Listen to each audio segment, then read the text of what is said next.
I think that uh, drugs should be thought of as a public health issue, and that people should not be incarcerated for using and selling drugs. So I think there's much broader public reception to that idea with respect to people who are using drugs.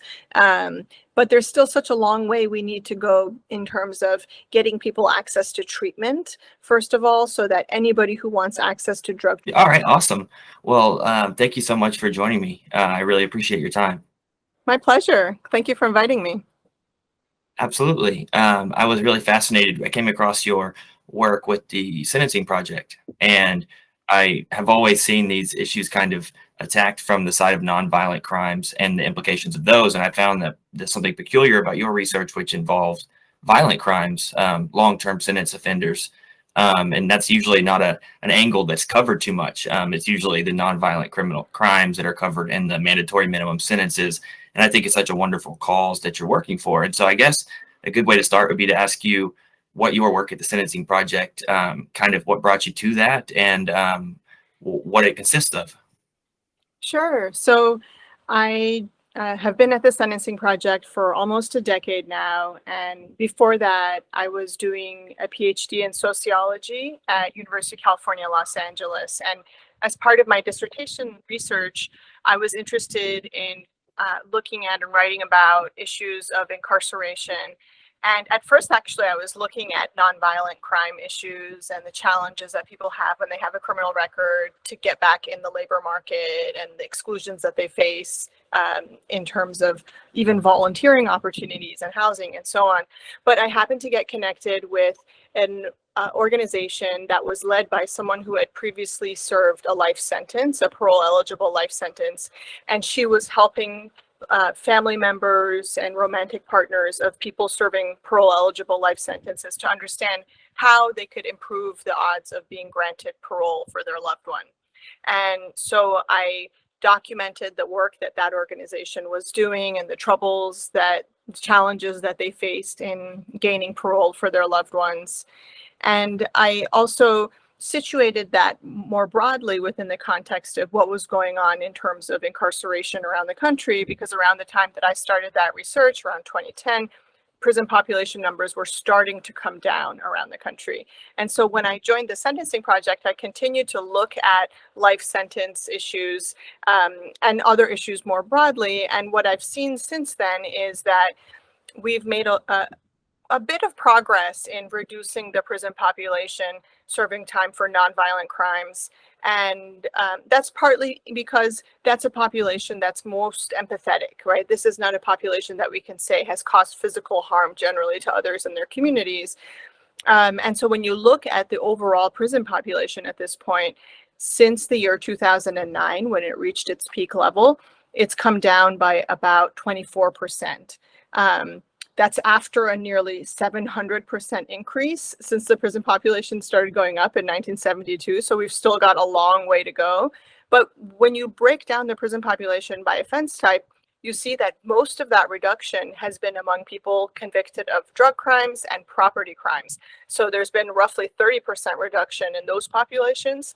But when you look at people that are convicted of violent crimes, there's only been a 2% reduction. And that's really notable because, especially if you look at the period up until the pandemic, violent crime rates fell considerably since they reached their peak levels in the 1990s. And yet we've continued to incarcerate more and more people with violent convictions. And part of the reason that number has been so slow to go down is because people are serving such lengthy sentences. Once you go in, you have to spend a lot of time behind bars before you're released. And so at the Sentencing Project, we do a lot of work to try to get people to realize that we can't end mass incarceration without scaling back long sentences for violent crimes. That includes the most serious violent crimes like homicide, but also lower level violent crimes as well, like robbery and assault. People are getting sent to prison for those offenses and getting very long sentences. And so roughly over half the prison population has a violent conviction as their underlying offense. And so we really need to broaden the discussion about criminal justice reform to include that population as well. Oh, absolutely. No, I think that there's something unique about that, especially because I think there might be this primary misconception, it seems, that pertains to excessive sentences may prevent people from committing them because they see the excessiveness of the sentence, so it would trickle into society, and therefore people would be more scared to commit these crimes. But what I noticed from your paper, especially, is that that's just not the case. It doesn't seem to be that these long sentences actually end up preventing others from committing the same crime. But it seems like a common misconception is that if we increase the punitive punishment, that the perception by the community will reduce crime because of that, simply because of the harshness of the punishment. And your work seems to kind of refute that. Would that be a correct take? Absolutely. I think that's a very fair assessment that people would have, a fair hunch. And to think that if we have very long sentences, people will not commit crime because they'll be afraid to face those sentences. But when you look at what actually happens when people commit crime, what you see is a number of things. First of all, a lot of people commit crimes under the influence of drugs or alcohol. And so they're not thinking very clearly, rationally. They don't necessarily know the penalty that they're going to face for the offense if they're caught. And here's the most important part. They don't expect to be caught. And this is true even of the most serious violent crime, homicide, where we, as a society, dedicate the most resources to police to be able to solve. So recently, I think it was CBS did an analysis on homicide clearance rates, showing just how low they've fallen, that roughly 4 out of every 10 homicides do not result in arrest for somebody who's accused. And so you can see that people do actually get away with murder, and they expect to get away with crime. And so that's why a lot of criminologists say it's not the severity of the offense that deters people from committing crime. It's the certainty of punishment that deters. So it's not the severity of punishment, but it's the certainty of punishment that matters. So that's why very long sentences don't discourage people from committing crime. That makes sense, especially because it's the certainty. Like you said, if it was a certainty that they were going to predict future crime and be able to prevent it, or if there was something along those lines, then it would certainly impede that from occurring. But since the certainty of punishment is not there, coupled with the strenuous nature of the punishment, it's just not going to produce the results. And another highlight that I kind of saw from your report on this particular issue about the parole access for lifers in prison, it was kind of a statistic that was indicating like a criminal's career may be as long as 10 years, but they're incarcerated for 15 to 20. What does that kind of say? That kind of says something about long-term sentences for violent offenders simply doesn't work, almost, because if the career of a criminal is less than that time, then it must be, it seems to indicate that the detriment of longer term sentences really defeats the purpose. Yeah, so there's roughly 1 in 7 people in prisons in the United States is serving a life sentence of some kind. Most of those people are serving a parole eligible life sentence, and then the others are serving a life without parole sentence, or what we consider a virtual life sentence of 50 years or longer. So for the population that's serving a parole eligible life sentence, even for that population, in order to get to see the parole board and be considered for release, people generally have to wait 20 years before they can go before a parole board. In the last couple of decades, one thing that's happened is that legislators have increased that wait time before people can have their initial parole hearing. And at the same time, parole boards have grown increasingly reluctant to grant someone parole because the parole process is so politicized. They know that if somebody gets released after serving 20, 30, 40 years in prison for a crime, and if there's a public backlash to that, if that person for some gets in trouble again, they know that their jobs are on the line, basically. And even though what we see is that when parole boards do release people after they've served lengthy sentences, or when people get released as a result of resentencing through judges, when they've served long terms of in prison for very serious crimes like homicide, that population is the least likely to recidivate and get into trouble again. And so there's a real challenge in terms of media coverage on these issues where you can have 1 out of every 100 people getting in trouble for something, but that's actually a much lower recidivism rate than the overall population. But the part of, the way that the media covers those kinds of issues can jeopardize broader programs that are actually letting people out of prison when they're not likely to reoffend. And so criminologists have looked at how long do people engage in criminal activity, and 10 years is roughly the range that they've arrived at, as most people age out of criminal activity after 10 years after they start. And so the problem with keeping people in prison beyond that period of time is you're incarcerating a lot of people who are unlikely to get into trouble again, to recidivate again. And generally you're doing that at the cost of somewhere between $30,000 to $100,000+ a year to incarcerate those people. And when you're incarcerating people who are not a major public safety risk, all of those resources are dollars that you are not spending in more effective crime prevention programs. And so that's a problem. And then the other part of the problem is that because we have so many people serving such lengthy sentences, 1 in 7 people in prison serving a life sentence, that makes sentences for lower level offenses longer than they should be, right? So 5 years or 10 years even for a drug offense seems like not a big deal compared to a life sentence. Whereas if we scaled back sentences at the extreme end, it would help to bring into focus more that even these shorter term sentences for low level nonviolent offenses are really problematic and really disruptive to people's lives. Yeah, that's an important point. I think the way that the optics appear is that if the life sentence is so long that a 5-year sentence becomes trivial to those that are looking from the public side or through the lens of the media, they're seeing that the optics of it appear as if 5 years becomes a drop in the bucket, whereas 5 years is a significant portion of someone's life. And so I think that's a good point to juxtapose against it, is that when you're issuing these life sentences, it's definitely degrading what 5 years of someone's life means, just in reference to the long term of a life sentence. And you had mentioned the kind of the biases that exist, or the prejudice that exists within the parole boards.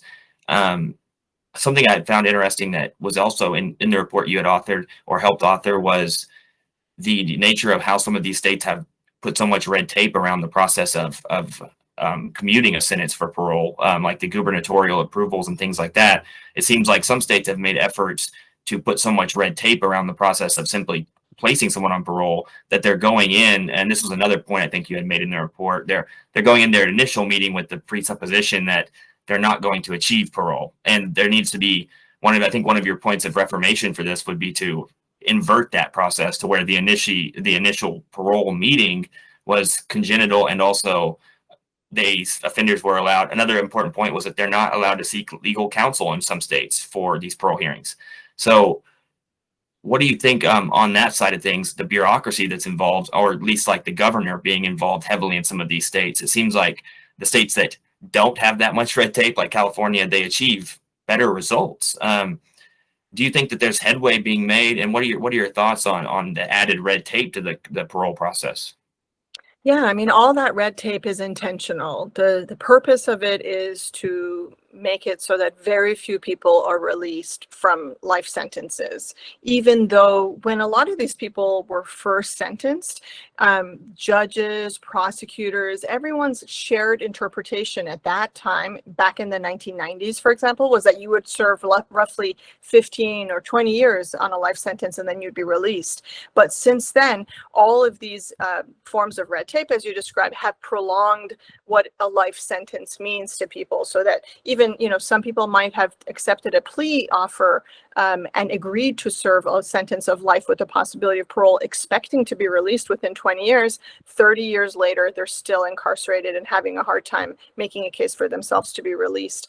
So in addition to the factors that you mentioned, there's also the role of victims and how the way that victim statements are brought into the parole process, often brought in by prosecutors and deployed when it's not in favor of the person being released. And there's a lot of very real harm there that people, victims and survivors of crime are expressing and need to express. But one of the things that we really should be working towards is helping these people to get access to the kinds of resources and trauma-informed treatment that can help them to heal and recover, so that after decades of imprisonment, they may be able to grow more comfortable with the idea that this person has changed from the person who harmed them and took away a loved one, often from their family.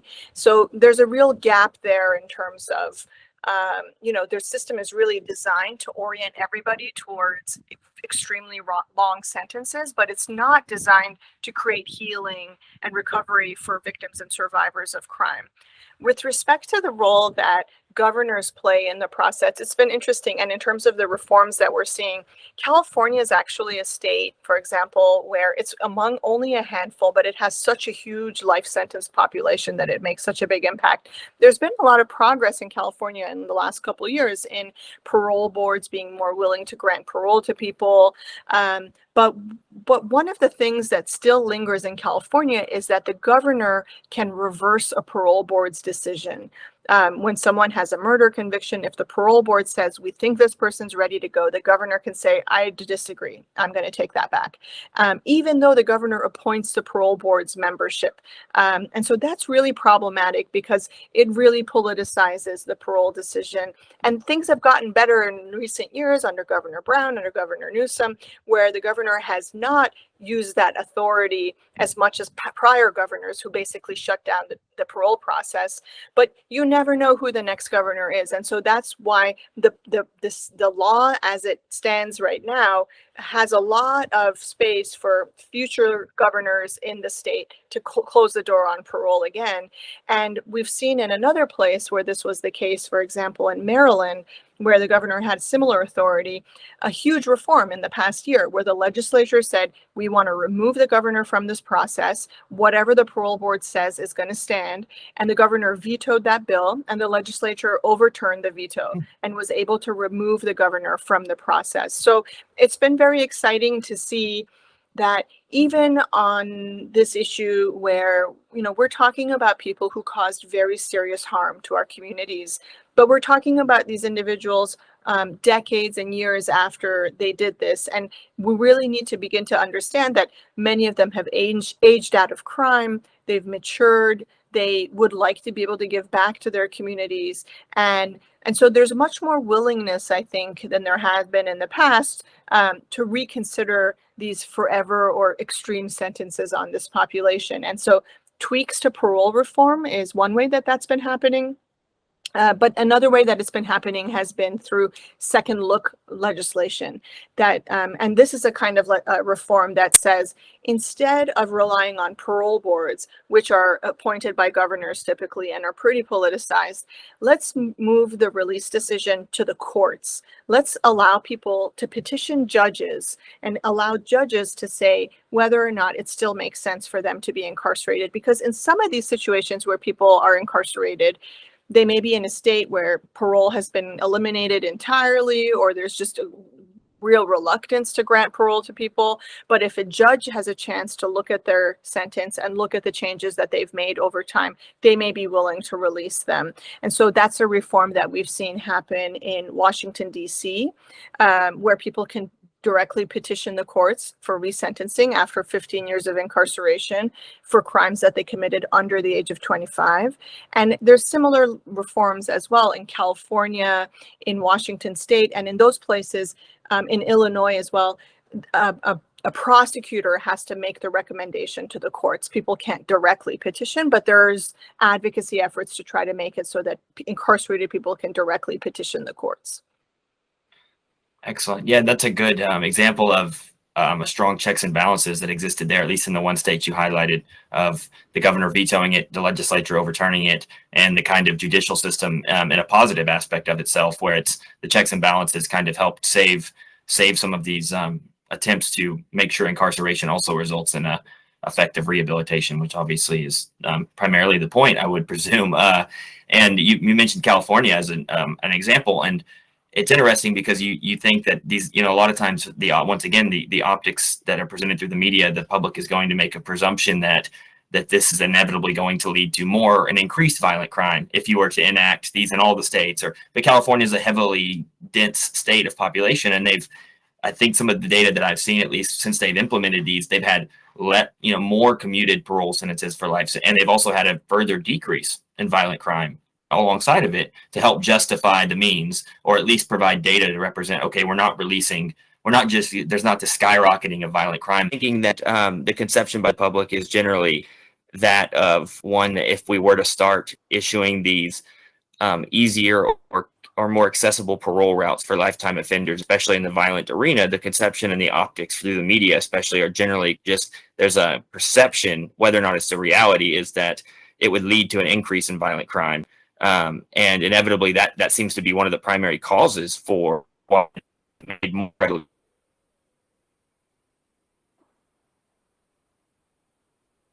accessible without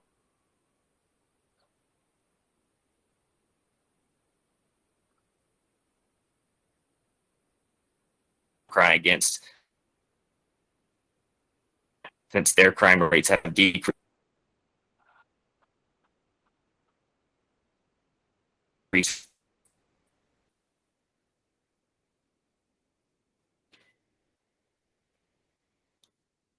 Oh, Or did I lose you again? the second half of what you said got choppy. So I heard the first half. Okay. You said the perception is that it would increase violent crime. And then what did you say?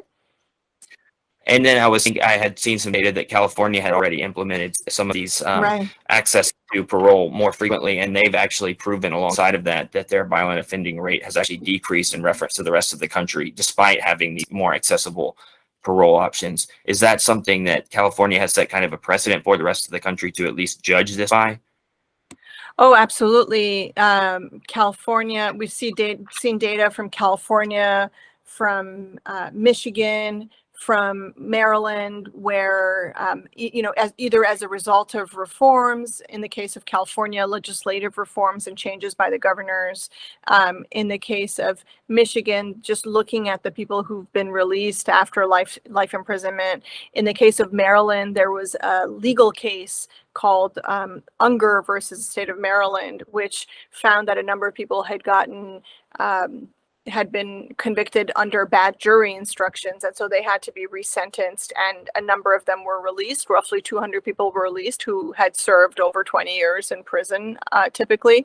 And when we look at these particular individuals who have been released through the parole process or through the courts, and then more recently we can see with respect to Washington, D.C., that where people have been resentenced as a result of the second look reform, these people have very low recidivism rates. Many of them are released after long periods of imprisonment. They have a lot of needs to help them get back on their feet, especially when they've lost family members and they don't have close family members who can help them. But in terms of staying out of criminal activity, this is a population that's more successful than any other that's released from prison. And that's because people age out of criminal activity. Even though these people often were excluded from some programming and educational programs that are available in prisons, sometimes just out of their own volition, they found ways to educate themselves, to better themselves. And oftentimes, if you actually speak to people who work in prisons, guards, or in particular, if you speak to wardens, and you ask them, what's the population in your prison? Like, who are the individuals that help to create a sense of safety and order in the institution? They'll point to people who have served lengthy sentences, people who are serving life sentences for murder. A lot of times, if they're older, they're the ones that wardens will point to as the people that are lowest risk and actually most contributing to the safety and sense of order in the institutions.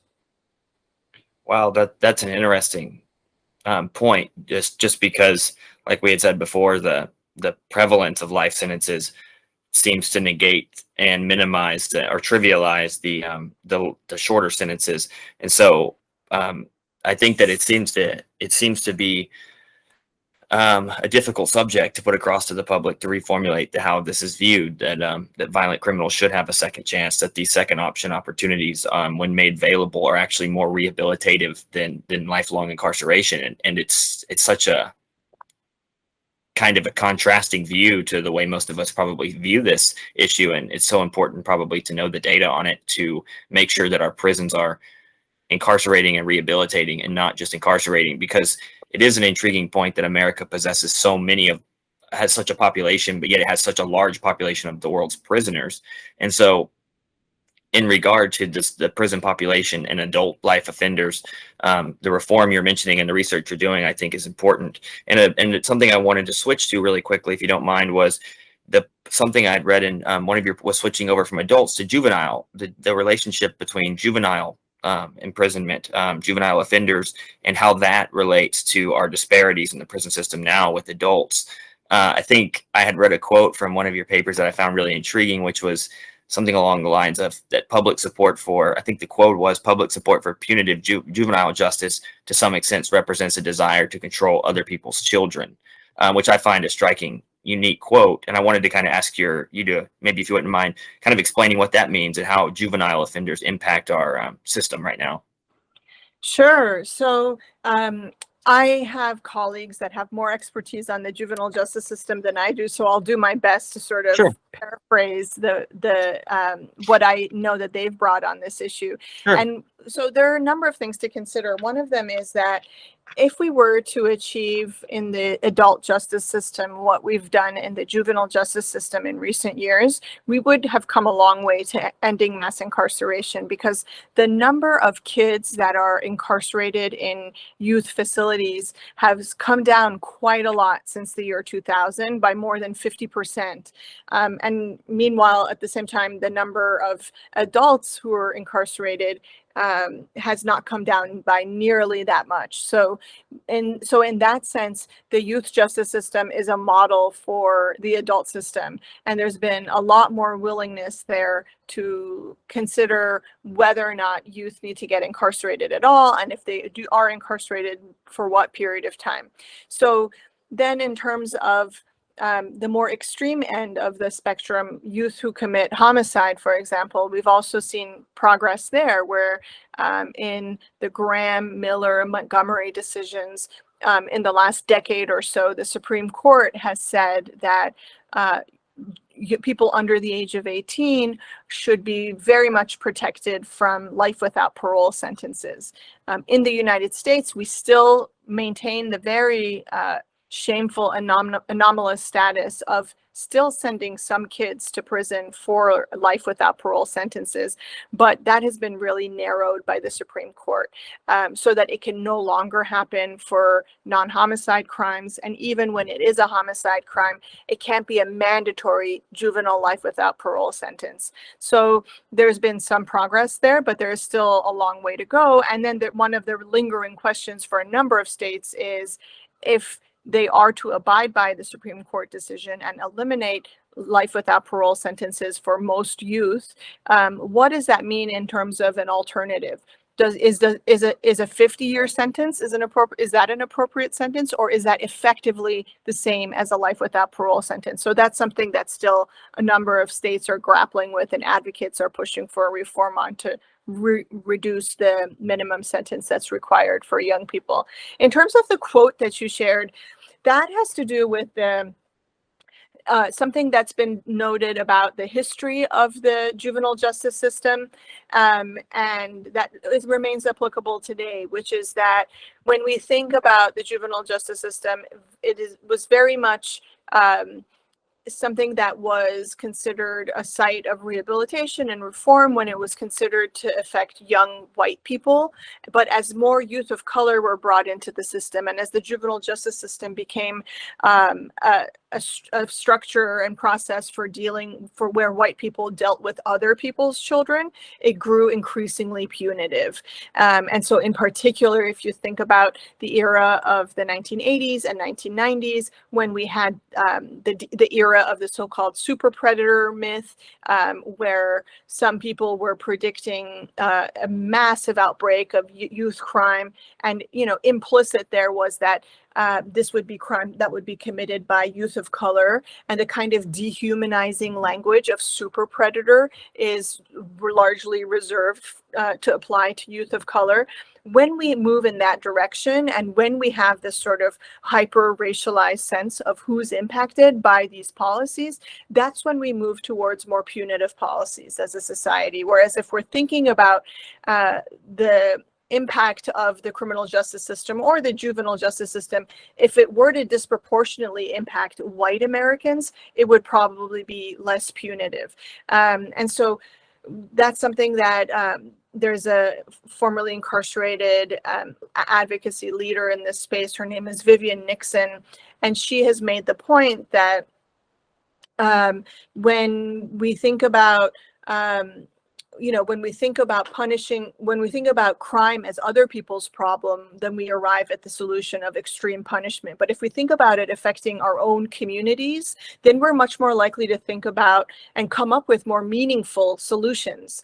And so you can see that, for example, with the opioid crisis, where we're certainly a long way from ending the drug war. But when opioids really started to pick up and they impacted disproportionately white people in rural and suburban areas, there was much more willingness to think about that as a public health issue. There is still a lot of punitiveness as well, but there was still more willingness to think about, especially people who were just using and not selling, as people who should be connected with treatment instead of punishment.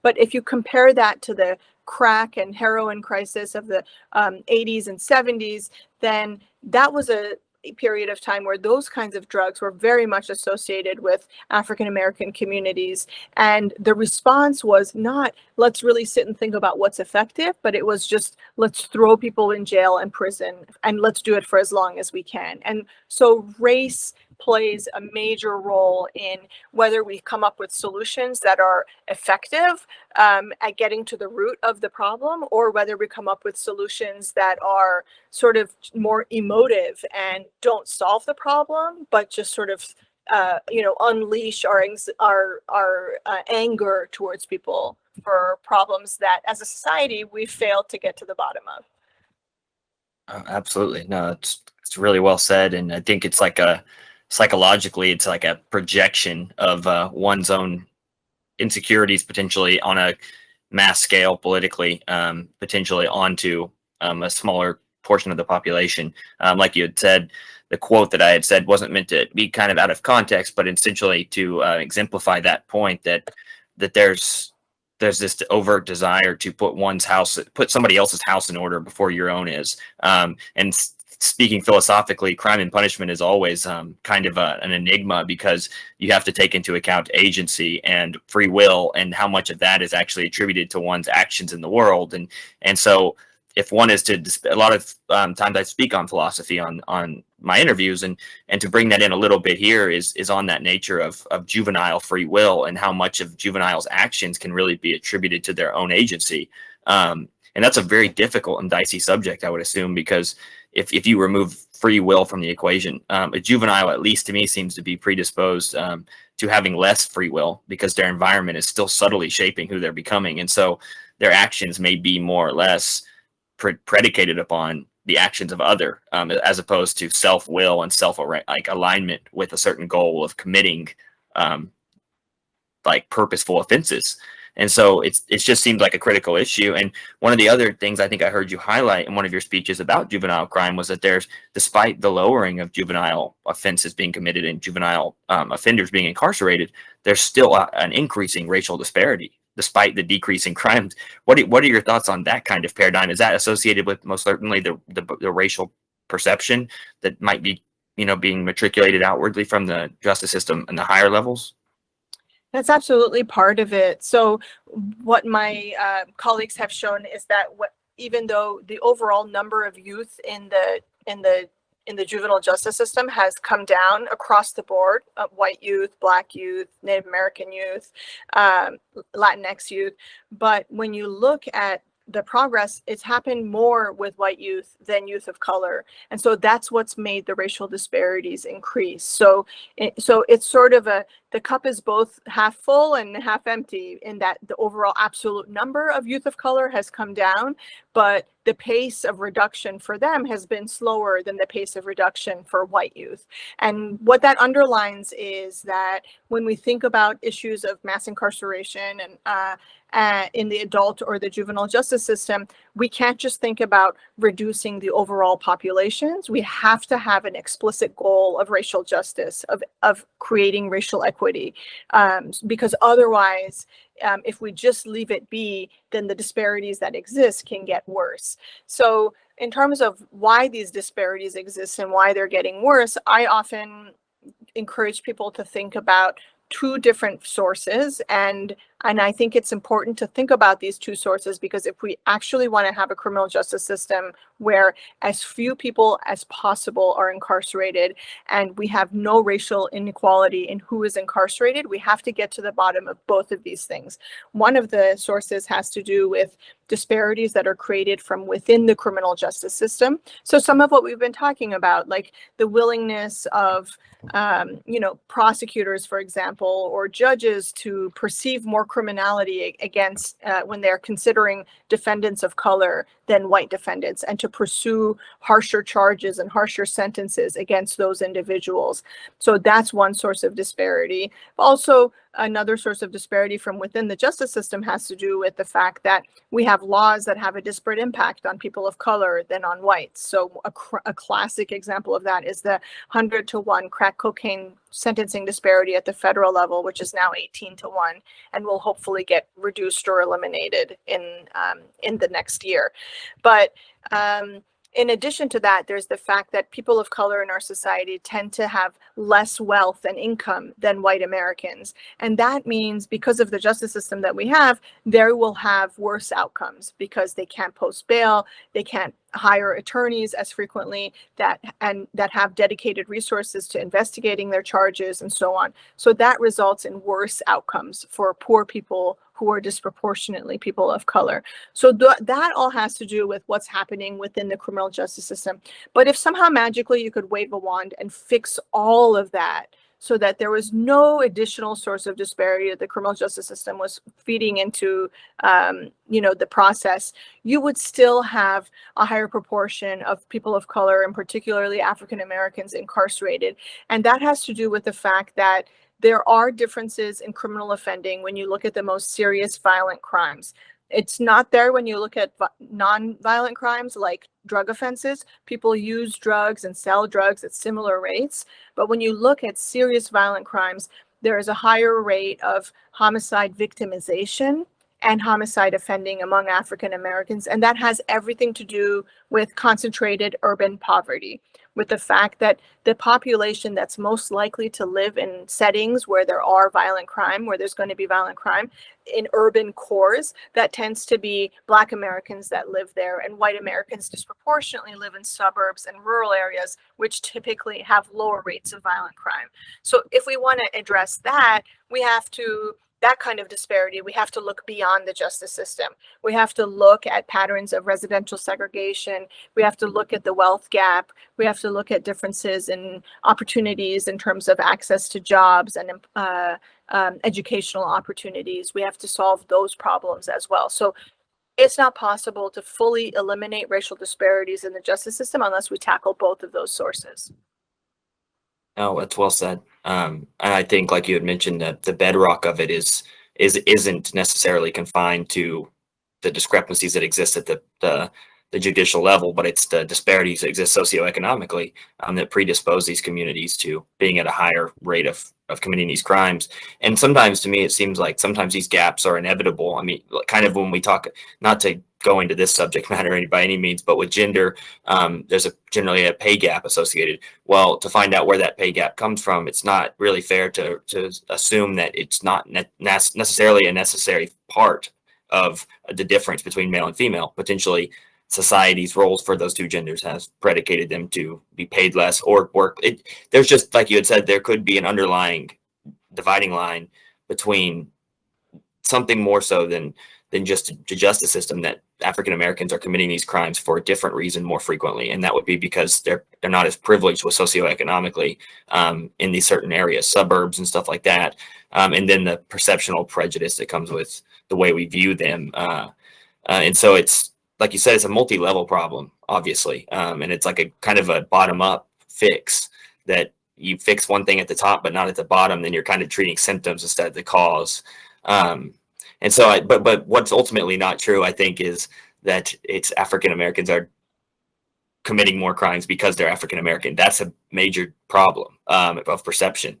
And for some reason, that causation between race and the committing of crimes is a really big problem, it seems, because obviously they're human beings. So it's not because of that race issue that's causing them to commit more crimes. It's something else.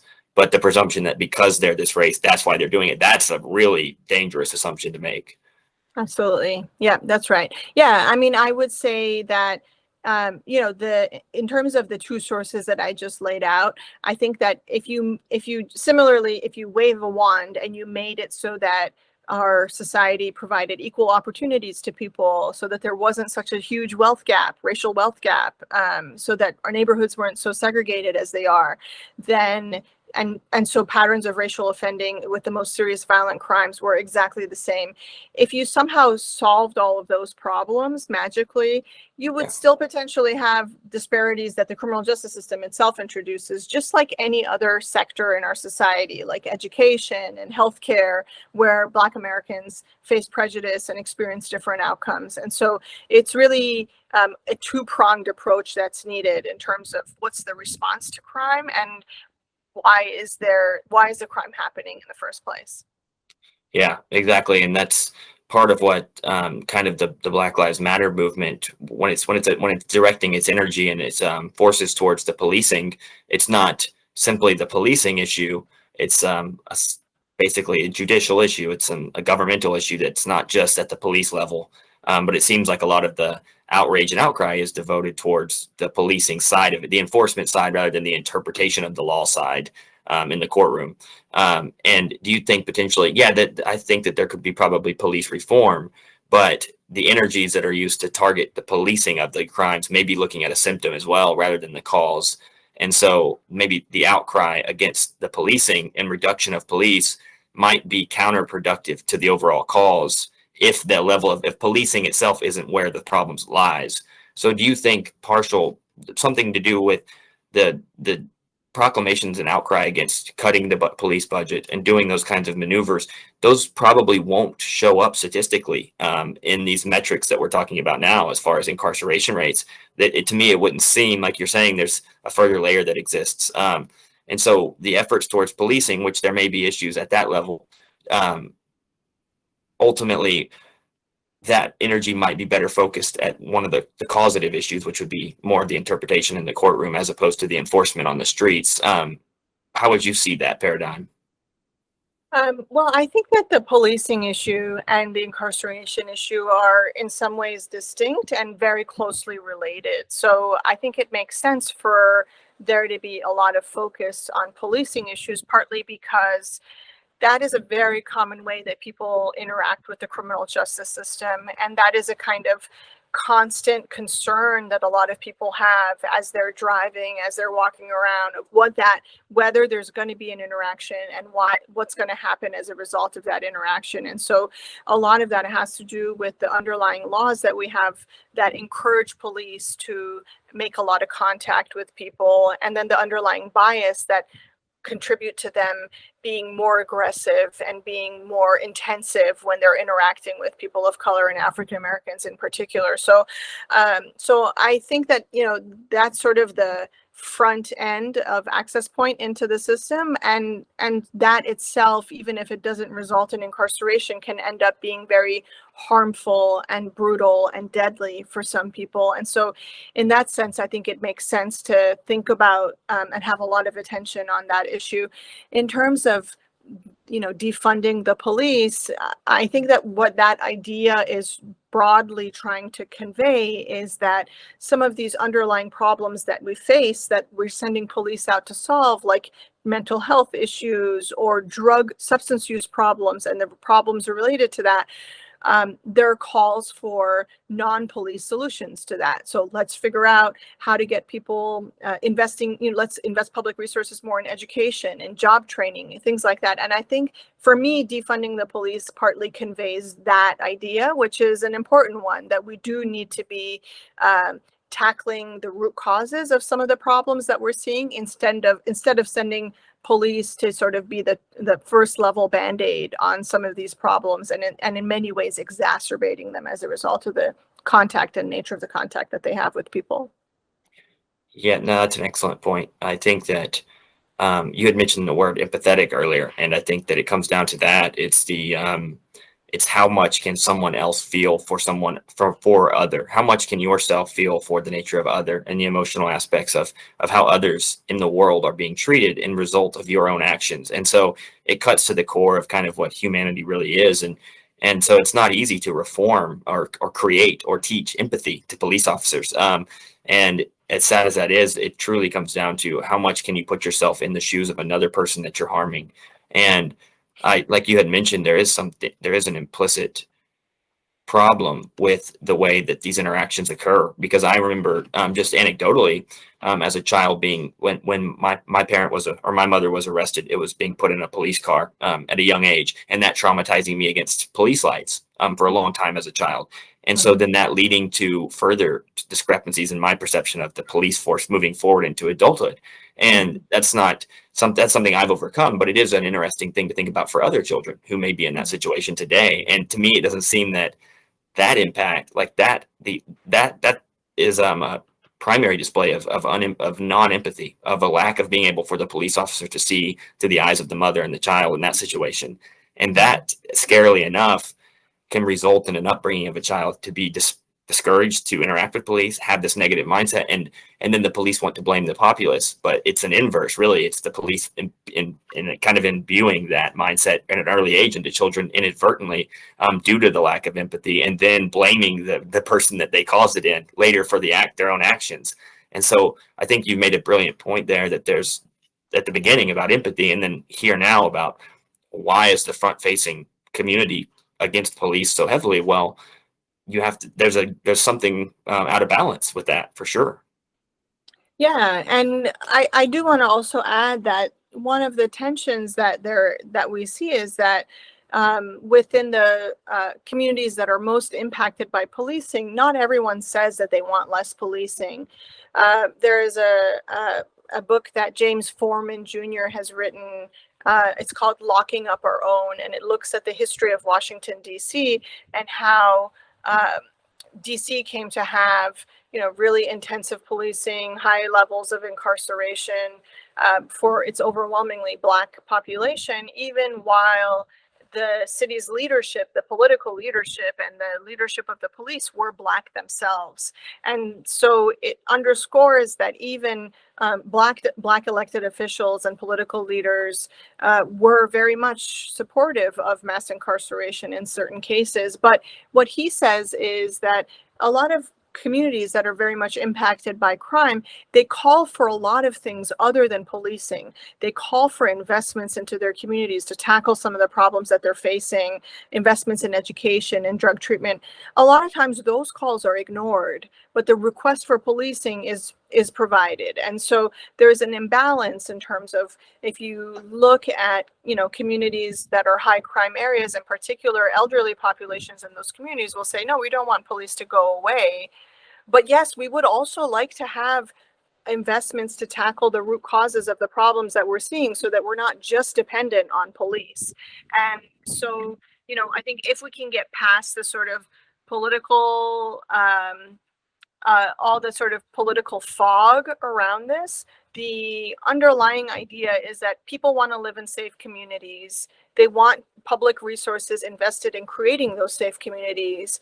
And they would like for many people would like for police to come and address a problem when it arises, and for those problems to be minimized, so that instead what we have is not a lot of investment in tackling the problems and a lot of policing then to respond. Yeah, no, that's a good point. Because the ultimate goal is, at least in most of humanity that's not a psychopath, isn't afflicted with sociopathy and does have the ability to feel for other, would prefer less crime and would prefer the causes to be treated. It's not like there's this overwhelming opposition against safety. And so I think that's a good point too, is that people are seeking safer communities and they are seeking to treat the cause, but it's the method by which you go about achieving that result that there comes a disparity.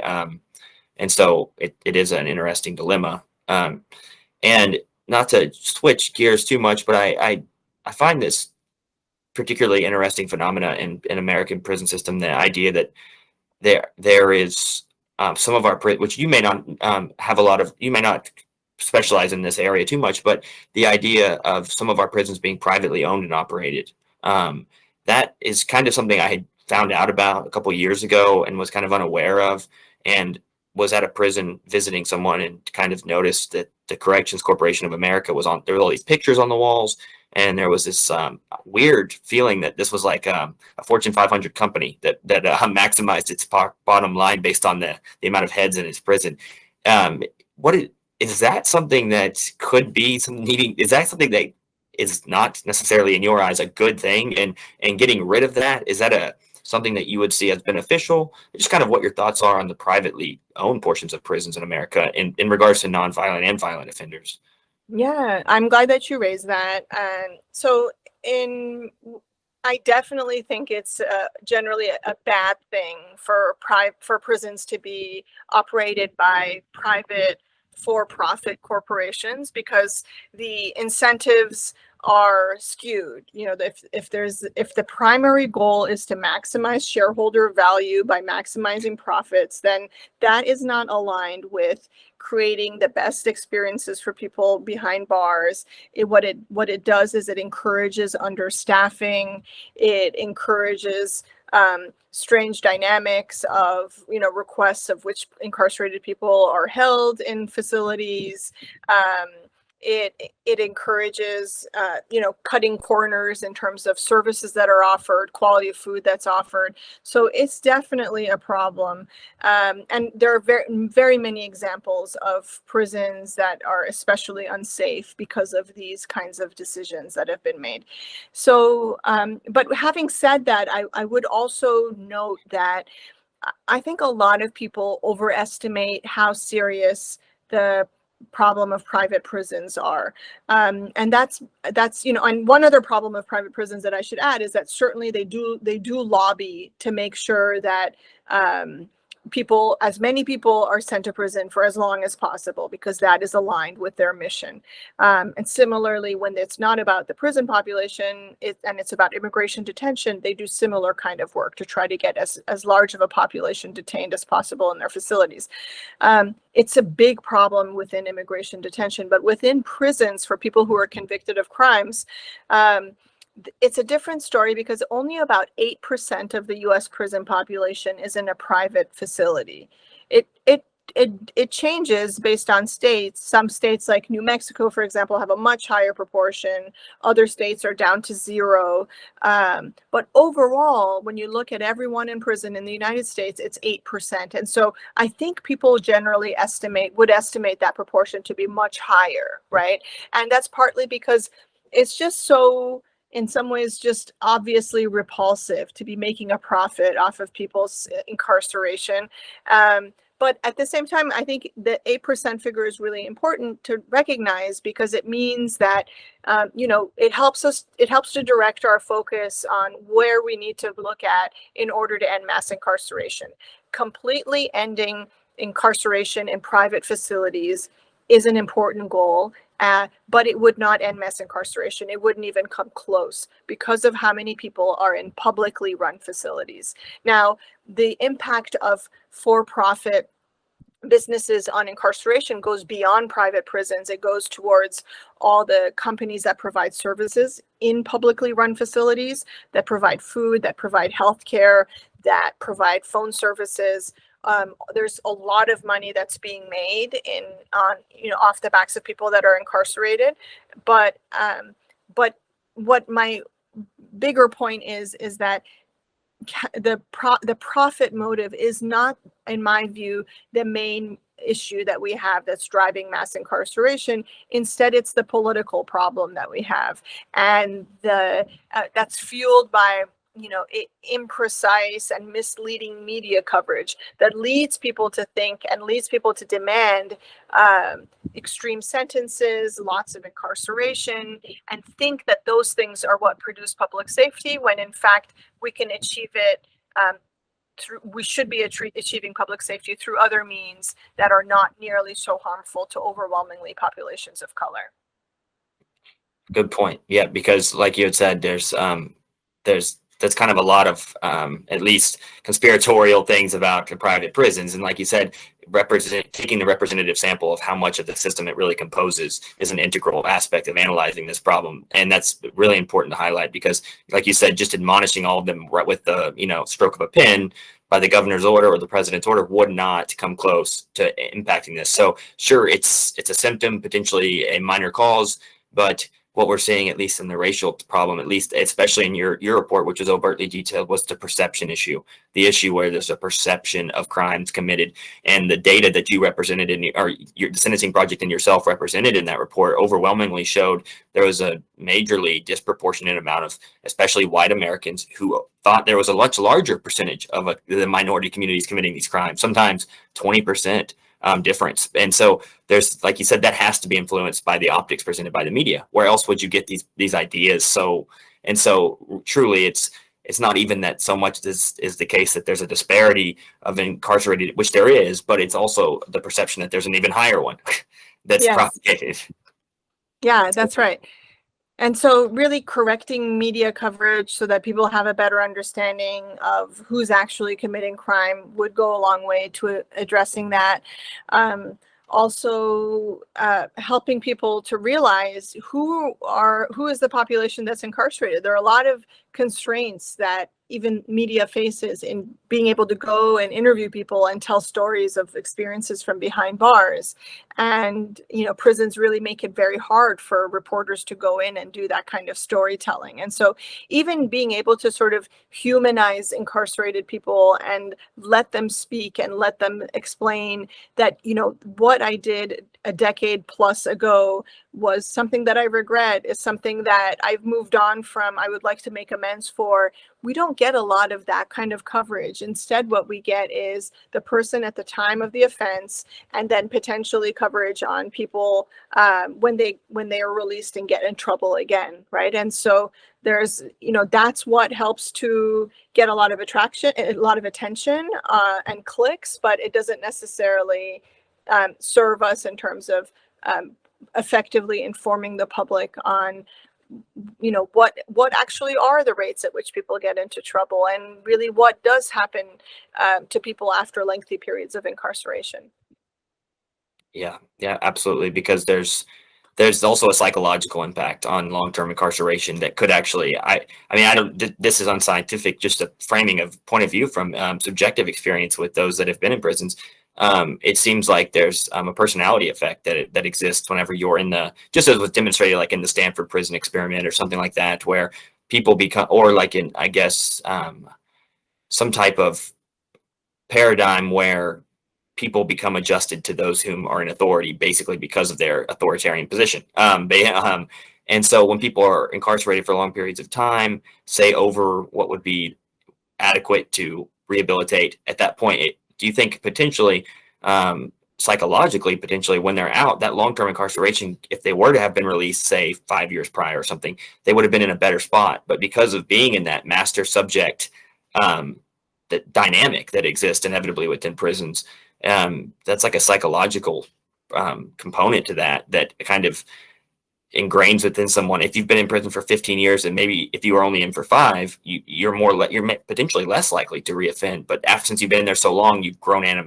animosity towards authority. You've grown further, this lingering distaste for authority because of your length of incarceration. So it's almost like in creating potential more crime. Now I have no data to support that, but I just know that that kind of relationship between prisoner and guard and between that dynamic, certainly just subjectively, it does definitely change people. And once again, it goes back to the lack of forgiveness, the lack of enacting values that are virtuous, that we proclaim as our highest in this country. But unfortunately, it doesn't necessarily play out in our policies because we're very quick to, carry the cross and wrap it in a flag. And I don't mean that negatively, but I mean that in a way that the values that are represented by those who pass these laws, they claim to be of a higher moral standard.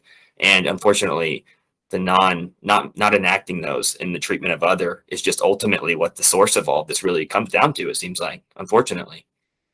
Yeah, I mean, I've been thinking about this a lot in terms of how to characterize what happens to people based on the length of time that they serve behind bars. And one way that I would describe it is that when researchers look at people who are incarcerated for relatively short periods of time and they compare them to very similar people that committed similar crimes, had similar backgrounds, but somehow managed to not get incarcerated, but instead got a sentence of community supervision, like probation.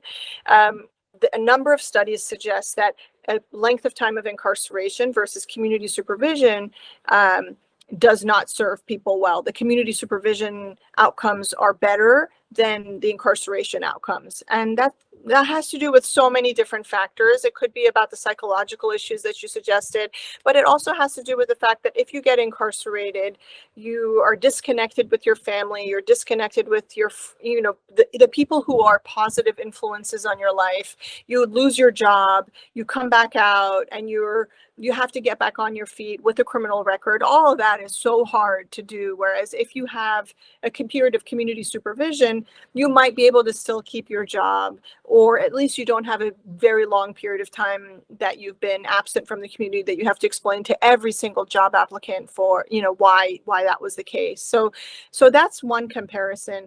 When you think about longer periods of imprisonment beyond 10 years, what happens then is that people really mature and change a lot, so that even if it's a psychological harm that they're experiencing from still being incarcerated, it doesn't necessarily translate to worse outcomes in terms of if you look at measures of are they likely to commit crime again.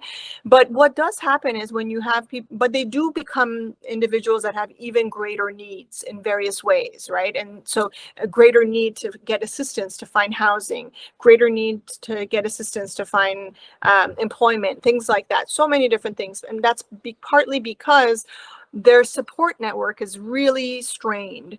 If they have children, they lose contact with their children the longer the period of incarceration is. If they have, if they have a parent or uncle or aunt that was supportive of them, that person's more likely to pass away during a period of lengthy incarceration.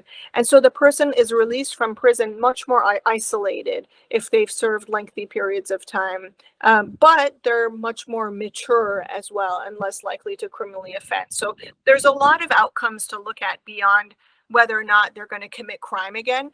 And then, on those measures, typically people who've served longer prison terms have a harder time.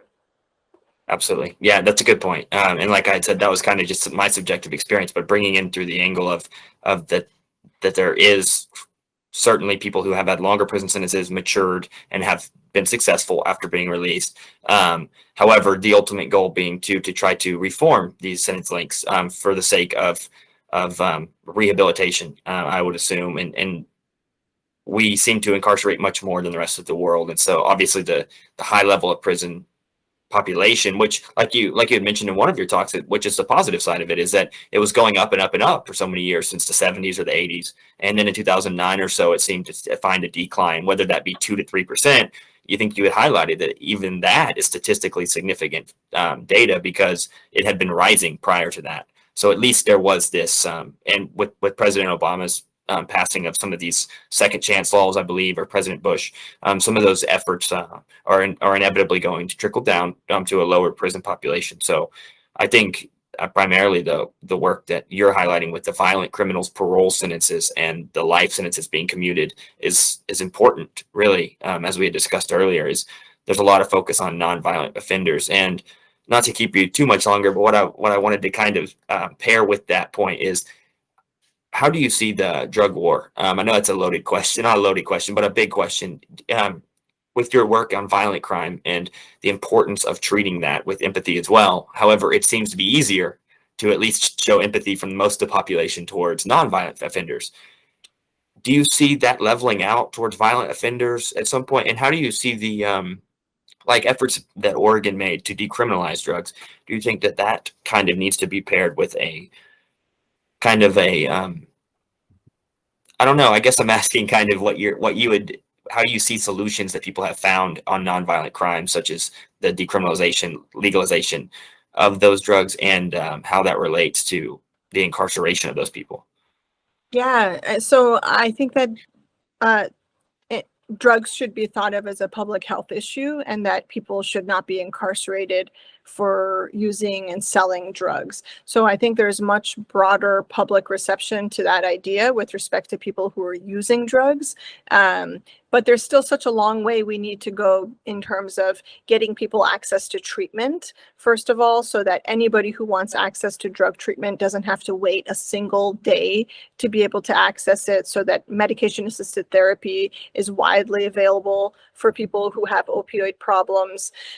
So we still need to really do a lot to build up that public health infrastructure, and also to think of drug misuse as from like a root cause perspective. What is it that's causing people to use drugs in a harmful way? What do they need in order to not do that? That's, there's still a lot of work that needs to be done there. But yeah, I think that it's easy to think that, well, we haven't set that up yet. We need to do more research. We need to figure out what that infrastructure is going to be like. So let's slow down the unwinding of the criminal justice response. But I think that it's such a harmful response to incarcerate people for drug problems, and oftentimes people who are incarcerated in prisons for drugs were incarcerated because they were selling drugs, not because they were using or possessing drugs. But a lot of those individuals had substance use problems that were left untreated. And so if we could get to the bottom of those kinds of problems, then I think it would be much less harmful to do it through a public health approach than to do it through the criminal justice system. Even, for example, because if you would jail someone for using or selling drugs for a couple of days, what we know through research is that that person is at an extremely high risk of overdose death when they're released, because their access to drugs is disrupted while they're incarcerated. In some cases, it's not, and they might have access to drugs while they're incarcerated and overdose there. But a lot of times people will get disconnected, and then when they're released, and during the time that they're incarcerated, they're not properly offered drug treatment in many situations. And when they're released, if they resume using drugs at the same level that they had been before they were incarcerated, then that could potentially lead to a fatal overdose. That the risk of overdose death is much higher. So because of issues of racial disparities, because of the risk to life, I think all of those are really good reasons to scale back. And just because overall, it's just such a traumatic and harmful experience to be incarcerated. We really need to move away from the carceral model to deal with drug problems, and instead think about root causes, issues that send people down a bad path, and making sure that everyone has access to effective drug treatment at no cost to them, so that economic constraints are not a problem either. No, I think that that's an excellent take. I think that might be one of the only solutions to it, because it is very sad to see the loss of so much time and life and individual sovereignty over something that, like I was talking earlier about, how much agency does somebody really have when they operate and engage in the world, is a philosophical question at best, but it's sometimes taken for granted that there is elements of our agency and our free will that are influenced heavily by societal impact and environmental factors and upbringing and psychological causation. So sometimes the action of an individual may not be deterministically, isolated to simply their cognitive conscious choice to commit a wrong action. And that gets to the crux of crime and punishment in general, but especially in the nonviolent sphere. I mean, you could be doing a lot of detriment to individuals if they're not harming another, but they're harming themselves. That indicates at first most people don't want to harm themselves, but they are. So right then and there, I think that in itself, that paradigm of they're doing this activity that they know they don't want to do, creates this conscious realization by the individual that there's something better for them to engage in, but they're engaging in this anyways. And so that's a psychological, I think, possible paradigm that exists. And so, like you said, that goes down to probably psychological treatment and mental health issues being more accessible. And it's interesting, like you mentioned earlier, with the opiate use disorder, there was a much more like Suboxone was made publicly available, and there was these things that came out where people could Narcan and things like that, where people could be saved from overdoses. But with the minority communities, they weren't provided with the same reaction. There wasn't these chemicals being created to help, reduce the overdoses and help prevent these things. And so I think the disparity even plays into the mental health approach. Is we took a very much more visceral and quick approach to solving the opiate crisis, as opposed to probably because of its effects on the white community. And so that is also a sad impact of it, is that it obviously has produced better results for whites, and that is because of an incorrect perception of how we handle these situations. So I think that's a good point. And yeah, absolutely. And I don't want to keep you too much longer, but I wanted to say thank you very much for joining me. I think all the issues we touched on are stuff that matters a lot to me, and I think your work's such a critical aspect to making some of these that seem like impossible changes because they're so broad. But I think every article and every paper and every speech that gets done by the Sentencing Project and yourself on these issues is broadening the horizons of the future and what it could be. So even if it's baby steps, it's people like yourself and the Sentencing Project making those efforts. Are without that, then we'd be much further behind. So I just wanted to say thank you for your time and for your expertise. I very much enjoyed it. It's been a pleasure. Thank you so much for all of your really thoughtful questions and for looking into these issues in such depth. I really appreciate that. Yeah, absolutely. I look forward to the future of your work, and I'll certainly direct my listeners in the direction of your work and the Sentencing Project to help further the word. And once again, thank you very much. I appreciate it. Bye. Take care. Bye.